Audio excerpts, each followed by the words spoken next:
Ever met a picture thinker? That's a visual spatial learner. They understand the world through images, patterns, space. I'm Nancy Golden of Learning with Miss Nancy, and I'll keep it simple. Think of information as a jigsaw puzzle. They don't just read the box, they see the finished picture first, then fit the pieces. Words can feel slow. Visuals, instant click. How do you spot this? They sketch ideas instead of writing long notes. They remember faces, places where things are. They love maps, building, diagrams. Show me, don't tell me. They solve problems by imagining the steps like a movie. Imagine a silhouette kid assembling a model. No manual, just turning parts until they match the mental picture. That's visual spatial thinking. In class, they might doodle during lectures. It's not paying attention, it's processing.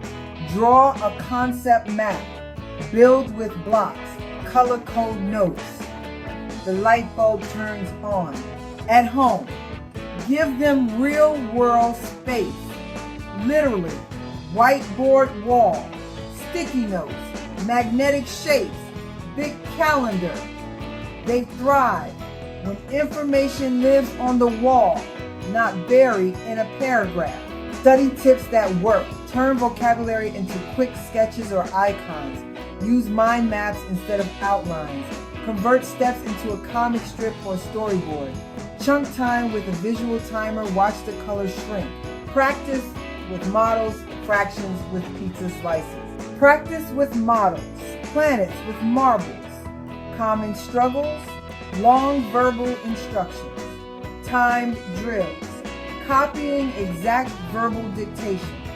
Fix it by pairing words with pictures. One instruction per sticky note. Color labels, arrows, and boxes. Strengths to celebrate.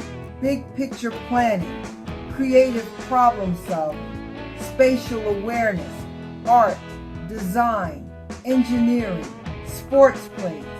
I'm Nancy Golden, and watch Learning with Miss Nancy for more big brain moments for parents.